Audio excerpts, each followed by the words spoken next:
Hi, this is Lee Sye. There's a problem in business today, particularly for companies that are doing business improvement methodologies, and that is there's often a disconnect between the way the business is being run and the utilisation of the people involved and the skills involved in the business improvement initiative. This is having an effect in two areas. Number one, a huge amount of money being poured into a training initiative for little or no return.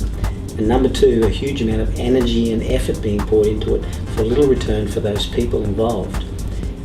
In order for us to make a difference here, we've got to recognise that business improvement is not a training initiative.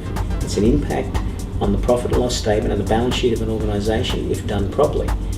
And a gentleman who's making a huge gain in this area and really leading the industry or leading the way in this space is my good friend Harry Sinko. And Harry was telling me that the area where he's having the biggest impact is through his lean business simulation training for line managers.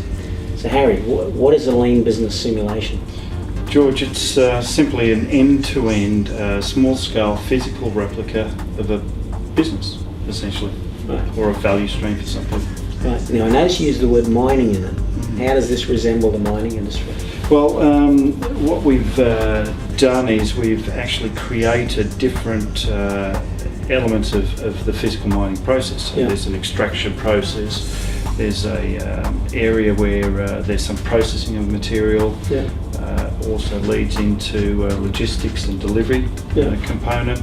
Orders come in as well, so there's an order component, and overlaying that as well, we've got a finance and also a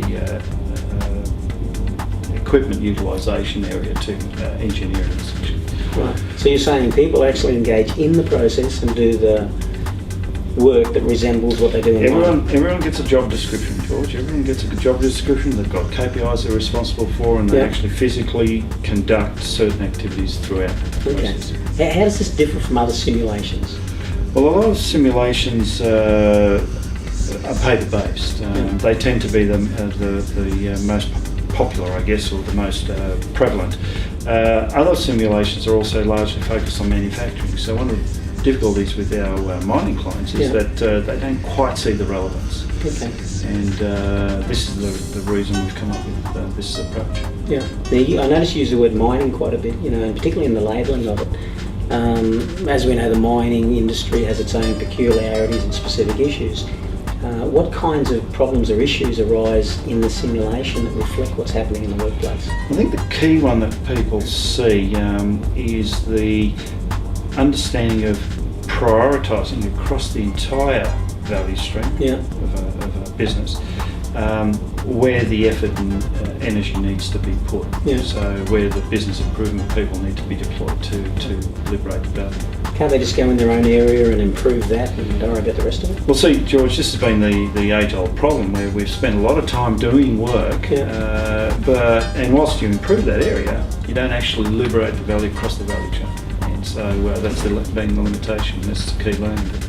So that would take a degree of collaboration from everyone who's playing a role across that value chain. Look, absolutely. And initially, the simulation is based on real life, so it tends to be that that's not the case. And then we work through various processes to develop that collaboration and end-to-end site. Okay. Who specifically gets the most value from attending this kind of simulation? George, look, anyone that's responsible for a business process, the people that are responsible for delivering KPIs, on a monthly basis, they get held to account. So the line managers, superintendents, supervisors, that kind of stuff. Okay. If one of these people were watching this at the moment and wondering what value they would get out of this when they attended it, what would be the 1, 2 or 3 big things that you would tell them? Well, I see it as 3. The first one is really their ability to hit their KPI targets more rapidly and effectively. Secondly, the ability to do that, but with not as much effort or initiative overload we talk about. And the third one is really around the confidence and greater ability to utilise the quite expensive resources in people that have been trained in BI. Oh, awesome. Okay. Well, if you'd like more information about the Lean Business Simulation, then you can read more through the website, or you could contact the Soarent Vision office at any time during office hours. Thank you.